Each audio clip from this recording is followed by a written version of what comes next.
So again, thank you everyone for joining us, and it's my pleasure to introduce our webinar speaker today, Dr. Daniel Lai, who is a professor and the Associate Dean of the Faculty of Social Work at the University of Calgary.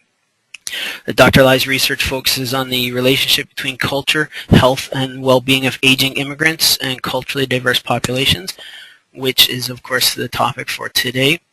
Thank you, Dr. Lai, for joining us, and I'll just give you control of our presentation. Thank you very much, Andrew, and good morning, everyone. I'm going to pull up the screen. I would assume everyone will be seeing it. Andrew, are you seeing the screen right now? Or? Yes, we are. Okay, that's good. So I think I'm going to get started. I think my plan for today is to talk for maybe around 40 minutes or not more than 40 minutes, and then we'll leave some time for question and answer or discussion if it is possible. And as you all noticed that the topic for today is looking at mental health of immigrants and culturally diverse seniors. And I think what I would like to use my time this morning is to share with you some of the research findings. And based on the research finding that we, in the past 10 years in Calgary, have developed some program looking at mental health issues of aging immigrants, particularly from the Chinese community, as an example, to look at how the mental health issues of culturally diverse seniors could be addressed. And my focus is really on the integration of research, policy, and practice. And of course, because of the time limitation, I may not be able to go in depth in each of the areas, but at least I'll try to touch upon some of the key aspects of some community-based partnership that I think we find it very useful and really based on some of the research evidence about our understanding of the challenges faced by immigrants and culturally diverse seniors in the mental health aspect. I'm going to fast forward to the next slide, although my screen seems to be locked. Okay.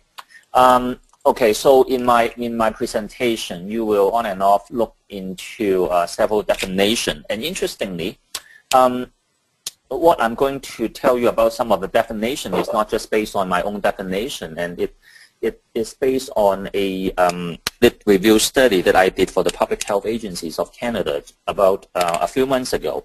I think it's almost like or close to half a year ago. The Public Health Agencies of Canada approached me, and they're interested in looking at the health aspect of immigrant older adults in Canada. And so I did a very comprehensive literature review for them and try to pull up any available research study that is related to or that are related to immigrant population, particularly the older immigrant population in Canada.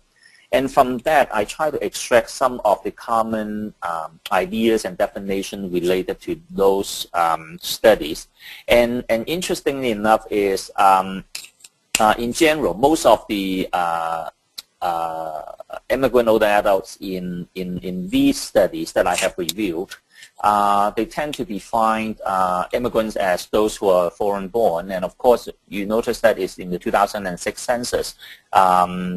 Statistics Canada defined a person who is or has been landed immigrant to Canada as the foreign born. And so in my presentation, immigrants are referring to those who were foreign born and came to this country as an immigrant. Interestingly, when we're talking about aging immigrants or older adult immigrants, we could be talking about some who came to this country when they are in old age, or they have been entering old age, or some have been in this country for many years and they came many years ago when they were still younger adults, or maybe some of them were children, or some of them were working age adults.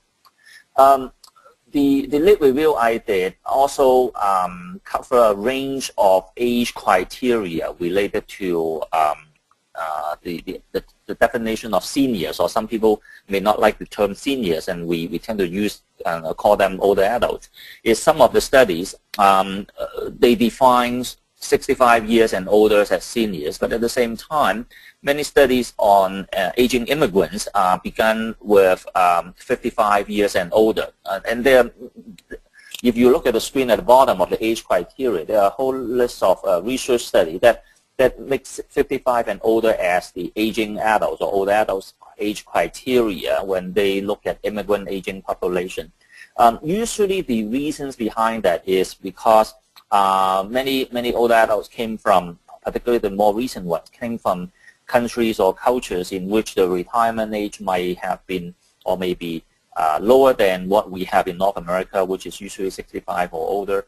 And at the same time, there are other cultural concepts defining old age. And so, as you all know, that aging itself could be socially defined as well. And so, because of that, many of the researchers also expand the age and lower that to 55 and older. And because of the social definition and the social status that people give to people who have reached 55 and older.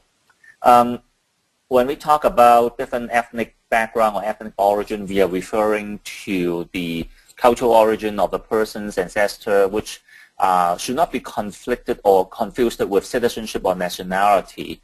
And so, which is some of the parameters I'm using in my presentation this morning. Many of you may have experience of working with lots of aging immigrants or older immigrants, and lots of research has shown that there are lots of issues facing these group of people.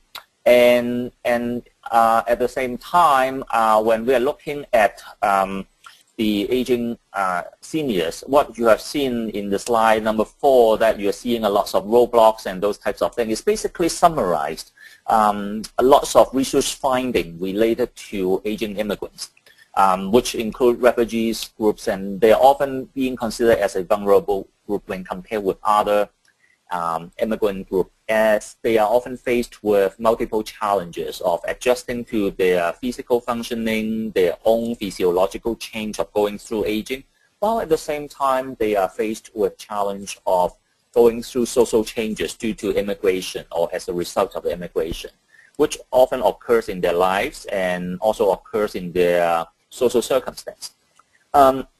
Many research has indicated the disparities in health and social well-being, such as social participation or economic status, and I'll give you some example later.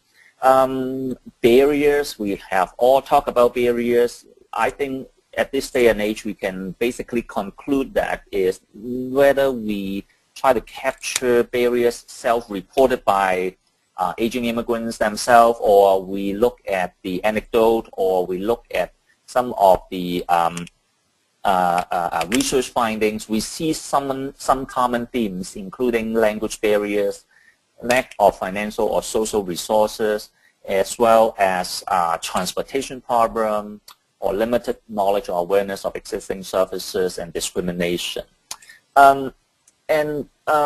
Let's start with the discrimination issues, which actually I always try to look into one of the macro factors that affect the well-being, including mental health of aging older adults or aging immigrants in this country. And what you are seeing right now is a slide looking at the racial and ethnic discrimination faced by immigrant older adults in this country. I think based on the ethnic diversity survey, which was conducted by, I think it was sponsored by the Citizenship and Immigration Canada, as well as conducted by the Statistics Canada, after the 2001 census. It's almost like 9 years ago. I think they collected the data on the ethnic diversity survey in the early 2000s or after the census year. And the idea of that ethnic diversity survey was to look into some of the ethnocultural experience of Canadians. And the study covers a whole range of Canadian population, different age group, different ethnic background, Canadian-born immigrants, they're all included. It was a subsample of the census that when the Statistics Canada conducted the study.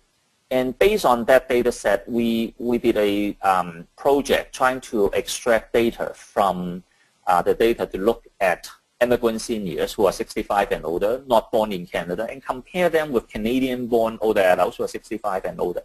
And we came to several interesting conclusions.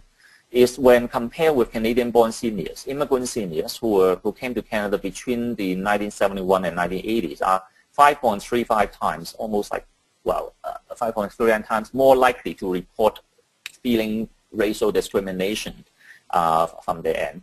And older adults or seniors who came to this country between 1991 and 2000 are almost like 2.5 times more likely than Canadian-born to report racial discrimination. And in addition to looking at Canadian-born and immigrant senior comparison, we also try to compare the Caucasian seniors and visible minority seniors. And by visible minority seniors, Statistics Canada define those are the ones who are not Caucasian, not First Nation, and but in that group, they actually consist of lots of different ethno-cultural background.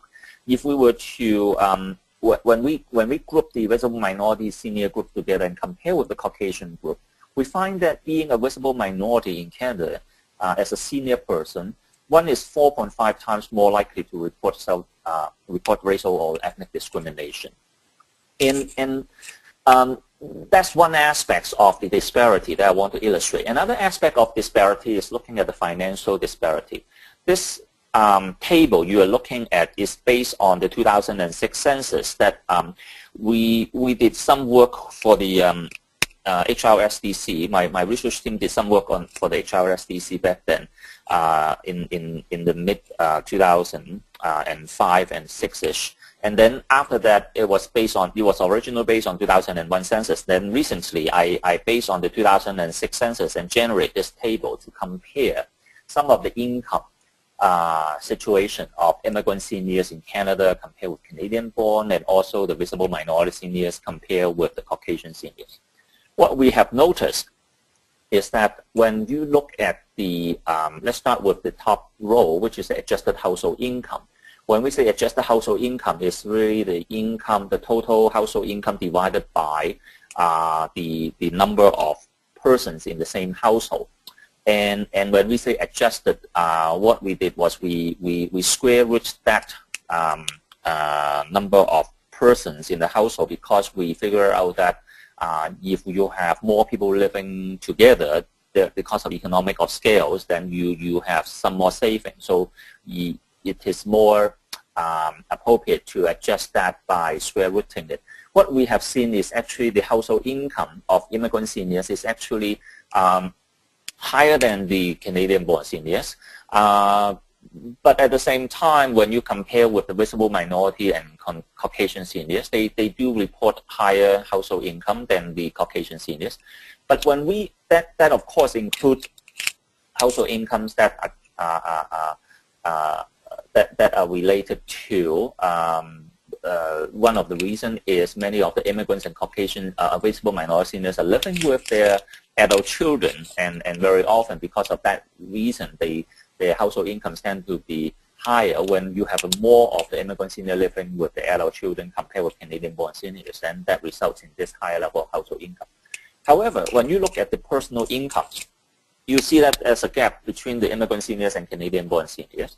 22,000 compared with 32,000, and you look at that, it's only about, maybe it's not a lot of differences, only about 3,000 to 4,000 differences. But when you divide it, or we divided $3,000 by 12 months per year, you're looking at around $300-ish per month, which if you put that into the context of an older adult, what $300 could do for them is basically the food cost. And so that really illustrates some of the discrepancy in terms of the in terms of the personal income level. The same phenomenon happens between when we compare the visible minority seniors and Caucasian seniors. The third row is on the pre-tax LICO. LICO is a low-income cutoff point, which is used as a reference point to illustrate who are the ones who are below the certain, well, some people call that the poverty line, but it's not exactly that, but it's kind of a reference point. People who are below the low-income cutoff tend to be in the lower income area, and that we have to pay attention to that. When you compare the pre-tax LICO, 17% of the immigrant seniors compared with only 14% of Canadian-born seniors are in the low-income group, or the real low-income group. And the visible minority seniors, the gap is higher. It's 23% versus 14% for the Caucasian. Well, some may say, well, because Canada has a somewhat progressive tax system, so and there are subsidies and there are deductions in tax. So what happens after tax? And 2006 census provides the most updated situation of after tax cycle, because before that we did not have this types of information. After the tax adjustment and all the tax deduction, we noticed that the gap between the Canadian-born and the immigrant seniors actually reduced, but not too much. You're looking at 9% of the immigrant seniors compared with Canadian-born, which is 6.7%. And for the visible minority group, almost like 14% compared with 6%. So all these all these numbers actually shows us that there is financial discrepancy between all these groups of older adults when we're looking into the financial status. The following slides are going to give you some evidence looking at the mental health aspects of immigrant seniors. They are based on, as I said, the literature review, and by reviewing each of these studies, we try to come up with a summary of some of the key findings related to mental health. For example, a study in 2009 shows that older Chinese in Canada report the worst mental health when compared with mental health of other older Chinese in mental health in mainland China, Hong Kong, and Taiwan. And also we are looking at a study examining the challenge that older women from India and isolation, loneliness, family conflict, economic dependence, and loss of control while they're settling in, and the struggling related to coping, and the sense of interdependency, meaning that they have to be kind of fully dependent on their family members or younger children, is a phenomenon that reported by lots of immigrant older adults from India. If we look at life satisfaction and quality of life, I mean, back many years ago, Dr. Yujimoto, who is still considered as a very reputable researcher looking at ethnicity and aging, indicated that by then he indicated that Japanese Canadian present a different level of satisfaction related to the financial situation and family and health. Somewhat they are less satisfied in health particularly as well. In other study looking at women reporting tend to report lower level of satisfaction than men. That's one example, is looking at some of the Chinese older immigrants. Those who are younger of age and those who live alone also reported a lower level of life satisfaction when compared with those who are older and living with others. Depression is one of the common mental health concern of the within the aging population. These studies tend to show that depression is more prevalent among the older immigrants. For example, when we're looking at some, for example, in the second bullet point, these are some of the numbers for the Chinese immigrants in Canada, ranging from 20% to 24%. And at the same time, for the South Asian older immigrants who are 55 and older, we were looking at around 21%. By and large, these numbers are generally higher than the general aging population, which is usually around 15% or 10 to 15%, depending on what scale you're using. There was a study by a researchers in Calgary. She, in 2008, tried to compare Chinese-Canadian participant depression literacy. And interestingly, what they're looking at is they're seeing a lot of personal stigma against depression when compare the Chinese-Canadian sample with the general Albertan sample. When people were asked in her study whether depression was a normal part of getting older, 67%, or slightly higher than 67% of the mid-age and older Chinese believed it was. And this percentage is actually higher than the Alberta sample as well, I mean the general population sample. So which actually gives us some ideas is, for example, in the area of depression, immigrant older adults tend to show a higher level of prevalence rate, but at the same time, they tend to see that more of them tend to have a stigma or personal stigma against it, while seeing that as part of normal, and meaning that there might be some implication related to practice when we're trying to look at mental health prevention and intervention for the immigrant older adult. This is almost like summarizing some of the key research findings and putting them into conceptual relationship between different components that is looking at how we can, from a culturally competent framework, to look at factors affecting mental health of aging immigrants. What you are seeing is the society at large are being affected by the stigma, the systematic infrastructure or barriers, and also their stereotypes. And the stereotype is two-sided. One on what you're seeing on the screen on the right-hand side, that the stigma is towards mental health in general, while on the other side there is also the stigma and stereotypes against visible minority groups or ethnocultural minority group or immigrant population, which is evident when we are looking at the ethnic diversity survey. Then the barriers that I've mentioned earlier, based on research finding, that are the language barrier, the knowledge or lack of knowledge about mental health services.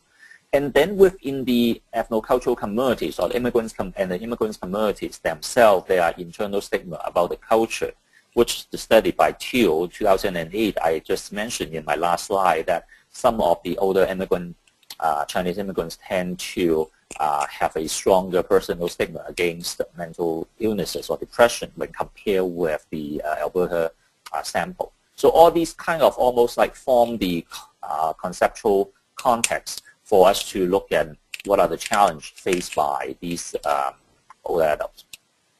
In terms of the social determinants, I'm not going to go into too much of the details, but mainly these are some of the key findings based on the review of different studies. Marital status has been found to be a significant predictor. For example, for some of the older Taiwanese immigrants, those who are single seems to be more likely to report more depressive symptoms. And education, higher level of education was significant in predicting mental health as well as preventing them from having instrumental activity limitations as well. Financial status, I showed you a slide looking at the financial discrepancy or disparity between immigrants and Canadian-born seniors, and this slide will tell you that different studies consistently shows that if one is in a poor financial status, they are more likely to report depression. And it's not just affect their health as immigrants, but also affect their health behavior as well, meaning that in terms of practice, we are dealing with older adults from lower income group tend to have health behaviors that they may not be as likely to seek out to services. They may not be as likely to be aware of services due to some of the financial issues that they are faced with. Living arrangement, living alone was a significant predictor of less favorable mental health among the older immigrants.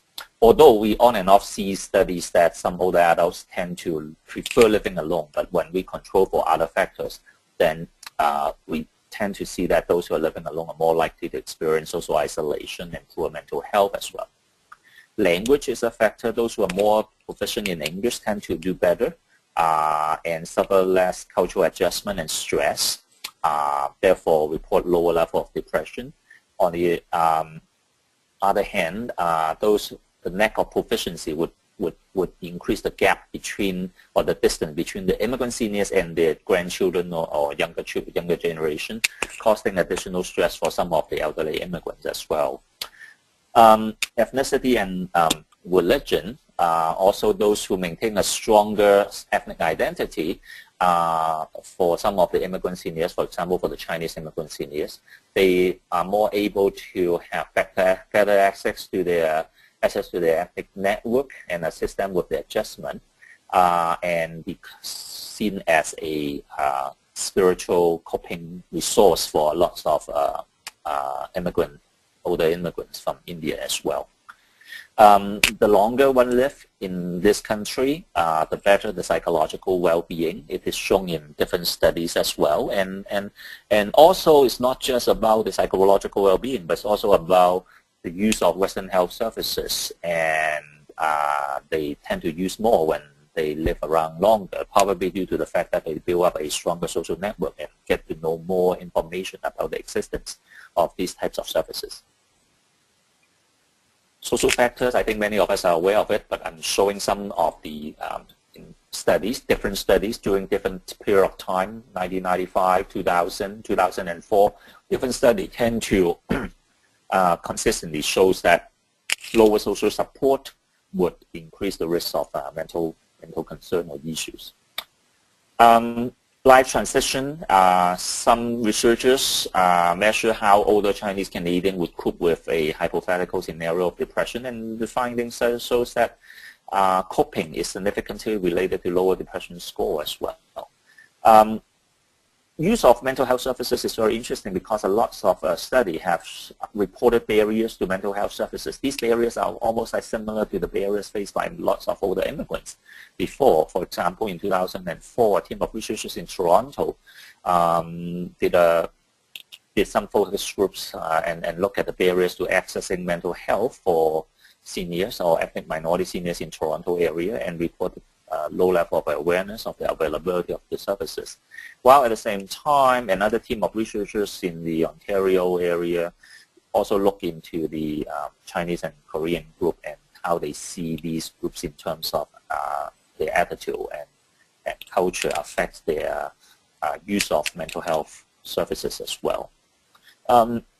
Some studies shows the correlation, and for example, the perception of service barrier to health and social services was a significant predictor of depression.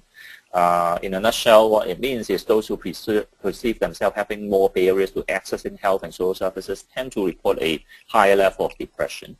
And at the same time, those who report more service barriers in different aspects, they also report less healthy physical or mental health. So to conclude, I mean, these are some of the factors contributing to health equality when we're looking at those social determinants of mental health, which include economic, social support barriers, isolation, and interpersonal stress. What we are seeing based on those findings tend to kind of lead us to think of how are we going to address the systemic issues and challenges. Issues related to access. Some of the researchers mentioned that access to services not knowing, but at the same time, families with children need assessment not only well served by the system, particularly in the length of time it takes to take the assessment. That's an interesting point because when we talk with, I did a presentation with a group of immigrant practitioners in Alberta a couple of years ago, and when we got together to talk about, as a practitioner, what are the challenges you face when we are looking at immigrant families and older families and their adult children, how they're addressing mental health concern, they find that the time it takes for getting assessment is also challenging for them. And of course, there's another level of challenge, which is more systemic challenge related to the cultural values and belief. As I said, some of the findings shows the shame and failure that people recognizing they have mental illnesses. They don't treat mental illnesses as one of the illnesses. It's really for them lots of stigmas associated with that, and that kind of bombarded them from or prevented them from facing the issues directly. Knowledge and availability is also many of the people in the community, particularly within older immigrants community, questions about how can we find a healthcare professional with the right cultural knowledge or language to serve their older adults in the family. That's a reality faced by lots of people, immigrant population. There are other issues related to the healthcare system. One of the issues that I think we often face when we're working with some of the research participants, they always kind of mention about the problem of the fact that whenever you want to access mental health services, you have to start with a family doctor who usually have no time to hear about the complex or have to discuss issues, particularly when it comes to adjustment issues and the stress associated with the immigration adjustment and things like that, or family relationship because of an older immigrants, in terms of the intergenerational conflict. Those types of things always create mental health concern, but in the existing healthcare system, it is challenging for them to bring up the issues, even though they have access to family physician. Of course, not to mention is about the overcrowding of the healthcare system and how to discuss issues related to the psychological aspect when compared with some tangible issues such as joint replacement or have a bad pair of legs and things like that. So what we have been trying to do in my work with community is to really bring these research findings to the community. And for all these years, we have been trying to hope that using Calgary as an example to promote inclusiveness and also access. There are two major approaches that we can try to consider. One is what we call a culturally competent approach, including a range of stuff, but some of the highlights include understanding the cultural taboo and using culturally appropriate prevention and treatment strategies. The other aspect is related to the linguistically competent approach, using first language material translation and use of first language staff and professionals. And with that in mind, what we have to do is also to advocate for changes. Our Calgary project actually is based on the ideas of how can we advocate for change. We have a team of community partners and researchers working together and hoping to try to address these issues, try to understand and aware, try to count our stock. Counting our stock means that we need to know what resources we as a immigrant community have, or within the immigrant community can have to build upon to build their own capacity, and connecting themselves with different culturally diverse groups and setting mental health issues as a priority for them, and then to take action to create changes, which results in a practice model that we have been using in the past 10 years. It's called the Emotional Health Carnival. We'll explain the name later, or I will explain the name later, but the goal of this particular project is to raise emotional and mental health awareness for the Chinese community in Calgary, and to encourage self-help and help seeking, and connect mental health services to the Chinese community, and to promote inclusiveness and access, and also create a reference model for future initiatives for other immigrants or ethno-cultural communities, which is the overall objective.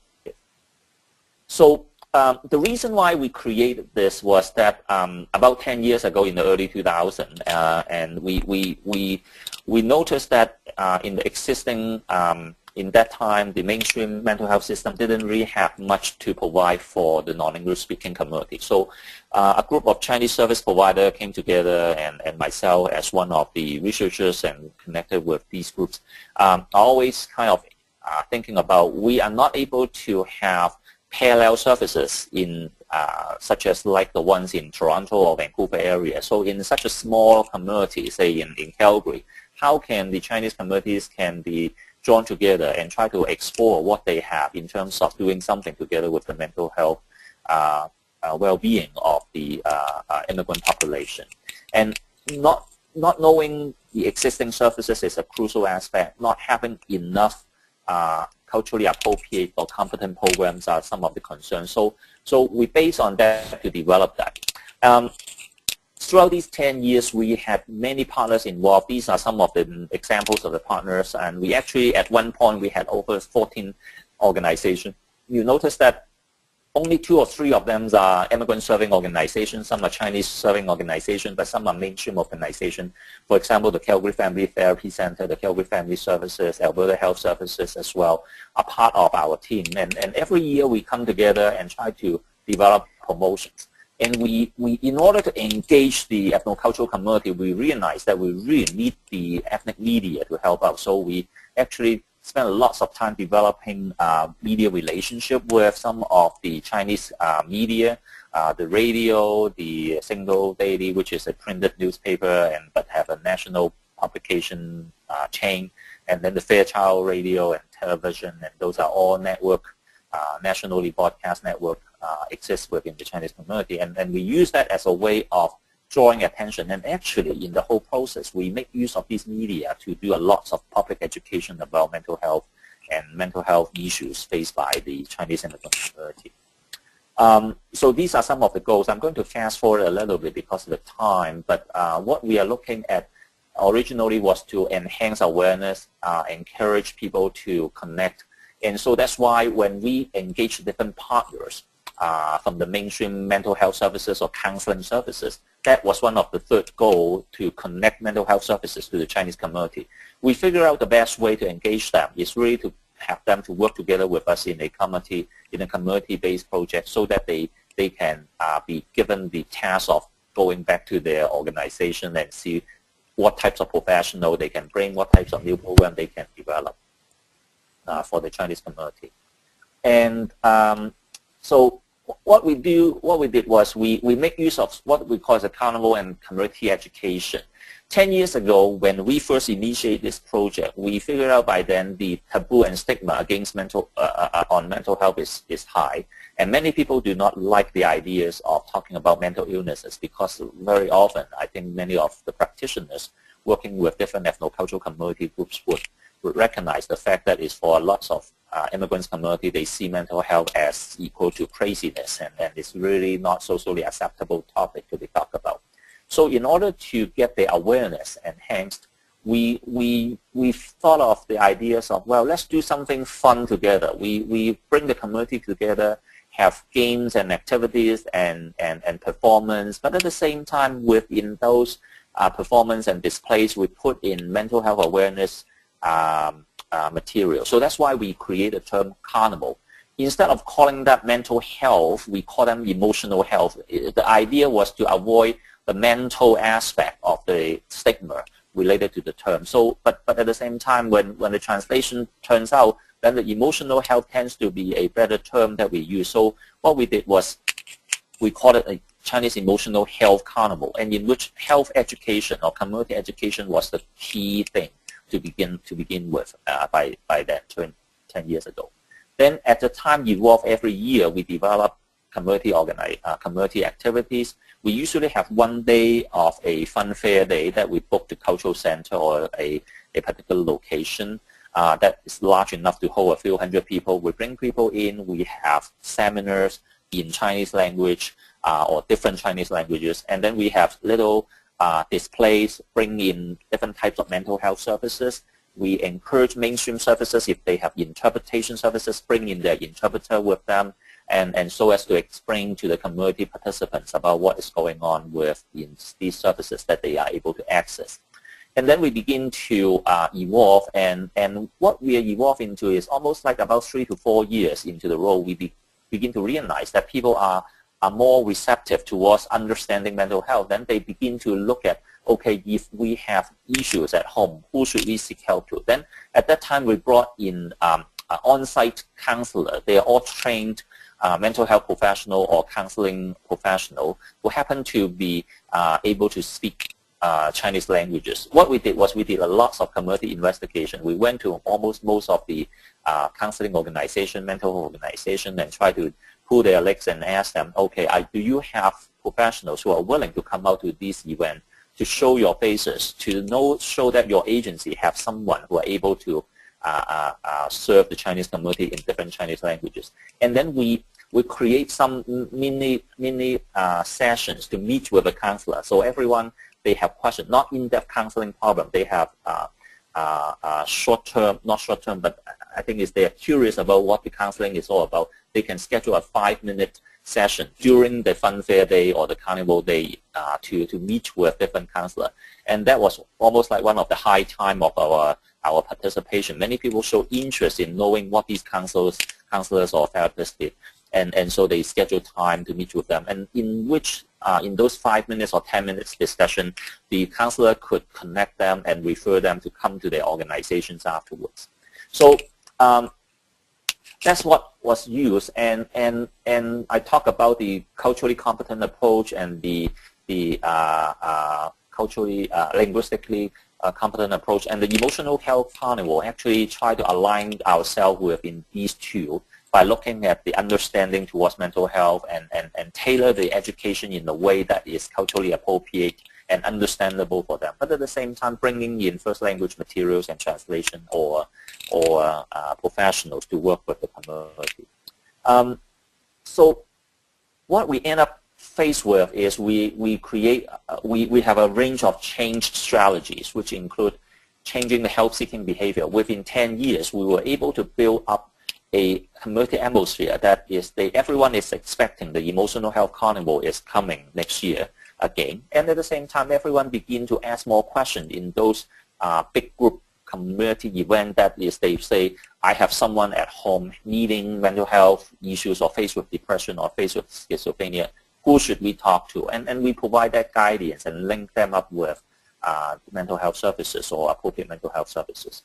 And then we begin to create more in-depth workshops out of the carnival event. That is, people sign up for a workshop on such as how to deal with stress, how to deal with mental health, what to do when you have a family members have mental illnesses. We run these by first language workshops for the community participants, for them to sign up, and for family members to sign up as well. Increasingly, we are seeing for the past 10 years, we're seeing community profile is changing. So at the same time, we are changing our language use as well. Traditionally, Cantonese-speaking Chinese are more prevalent within the Chinese community, but then we begin to see an increase of the Mandarin-speaking immigrants from mainland China in the more recent years. So we begin to engage more Mandarin-speaking stakeholders and organize programs to cater to the Mandarin-speaking community, and which often create a challenge for service providers who are so used to the old way of providing services even within the Chinese community. So ended up is we have to build new partnership with some of the trades and business association professional groups within the Chinese community that we are able to gain our inroad to connect with them and run workshops for them. So these are some, I'm going to wrap up by some figures. These are some of the participation numbers in terms of the event, workshops, and everything add together. And you see that is the high time is usually in the mid-2004 and 2006, 7-ish. Those are the time that we have a huge group of turnout because of the engagement with the service provider in providing those counseling sessions during those events. And one of the learnings that we have, we see that is it takes time to build partnership. But actually, even for a smaller community or small immigrants community like the Chinese in Calgary, they're able to do that by having a shared vision and belief. They're sensitive to the community readiness. For example, we began by being sensitive to the stigma that they have about the language use related to mental health. And then we were sensitive to the language use from Cantonese to Mandarin speaking. We are sensitive to the fact that we are not able to provide all the services in Chinese language alone because we don't have the capacity. So we bring in mainstream service provider to work with us. And it requires a lot of arm twisting, and also I try to give the stakeholders the enough high profile that they are proud of being part of this partnership. Very often we tie ourselves up with the mental health week or the depression screening day, everything. We tie it up, and so that the mainstream organization can also use that as a way of increasing or enhancing their public media profile as well. And gradually, we are evolving ourselves into different things. The last bullet point is about the realization of close relationship between mental health and family violence. We begin to see that emerging. So because of this mental health carnival, we actually create a more intensive partnership on family violence prevention to address some of the personal issues of family, which is a outside topic, but which is also a similar model that we develop out of this carnival. So these are some of the outcomes, as I shared with you earlier. We develop more or higher level of awareness, and some new services emerge from it. For example, as I say, there are Chinese response to family violence, and also the some of the programs of sharing resources between partners. We also continue to work with some of the counseling agencies. The challenge for us is really try to keep the mainstream organization have enough clients so that they have the motives of keeping bilingual or trilingual speaking professionals in their program as well. So I'm going to stop here. I think these are some of the things